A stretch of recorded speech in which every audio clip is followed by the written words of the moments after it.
call. We want to send it out to you on Sanibel this morning. I know you've moved locations. What are you seeing and where are you at right now? All right, so we are just a couple buildings down from where we were broadcasting from earlier this morning. I'm just off Periwinkle Way, and you can see this doesn't look like a parking lot in front of these businesses. It looks like a lake or a pond, and unfortunately, this water has been sitting here since we saw that heavy rain this weekend drop. And I actually just met and spoke with the owner of Island Therapy Center here. She does physical therapy, and she said she's never seen it like this before. Usually the water recedes much more quickly, but this time it's just sticking around. It's deep, and she said her patients already have a difficult time walking. They need physical therapy, so they are just trying to figure out how to keep business up and running. If you look at this door right here, you can see these businesses here are low-lying. You know, the water is right up there to the doorway. We just met another man. In fact, Jessica and I were just talking to a guy who pulled in, and Jess, he said he was going to go check out his business because he thinks there might be water inside. I mean, this is just devastating for these businesses. And you mentioned the impact when we talk about a physical therapy location, and they're the ones who would be more fortunate than the other businesses because they're just off Periwinkle. But when you talk about the impact, the fact that her patients just can't get the treatment that they need, it's really unfortunate. Just one of the worst parts of the flooding that we're covering this morning.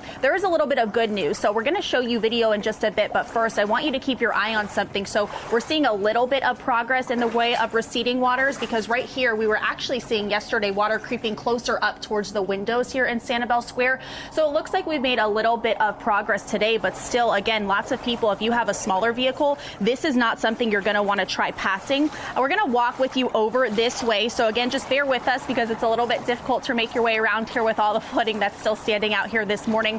But what I want to show you is that business owner that Amy was mentioning. So you'll be able, as we follow the flooding all the way down this road, to see he is one of those people who has a bigger vehicle. He's actually out and about right now kind of surveying the damage for his business.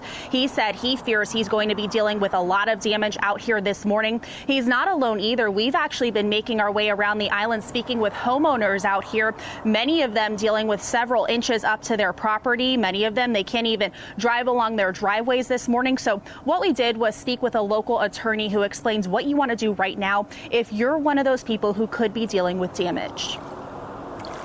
First thing you really need to do is report it to your insurance agent. Sometimes people say, oh, it's not that bad, it was just an inch of water.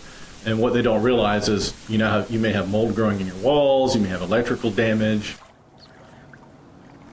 And so the next step, he says, that you're going to want to do is make sure that you grab pictures and video so that you can remember exactly what your home or your property looked like when it was severely flooded. He says that's something you're going to need throughout the claim process, which comes next. He also says he recommends that you purchase flood insurance whether you're in a flood zone or not. And we're going to talk more in depth about that, specifically the flood maps and why it's a good idea to purchase that insurance sooner than later, coming up in our next half hour. But back out here live again, my photographer Juan just giving you a live view. Again, they are still dealing with a significant amount of flooding out here this morning. So we have been speaking with those business owners. We're going to be following up with them to see what damage they're experiencing. We're going to be keeping our eye on this and much more, and talking more in depth about those flood maps in our next half hour, Amy, because we're actually learning that they're pretty outdated, which presents a lot of problems for people when it comes to protecting their property. Yeah, and we just want to point out, even though this is only a little above our ankles, the problem is if you're going to be driving through this, whether you're driving through an intersection here on Sanibel Island, there's heavy flooding in Bonita Springs in some areas as well. Mango Drive we saw yesterday was an issue.